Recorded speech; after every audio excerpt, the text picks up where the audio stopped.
சிறகாக உன்னை நான் ஏந்தி செல்வேன், சினுங்காமல் உன்னை நான் பார்த்து கொள்வேன்.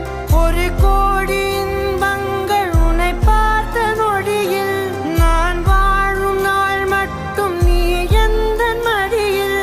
உன்னை ஈன்ற பொழுதிங்கு கடவுள் தன் முகம் பார்த்த பொழுது உன் பாதம் தொழுது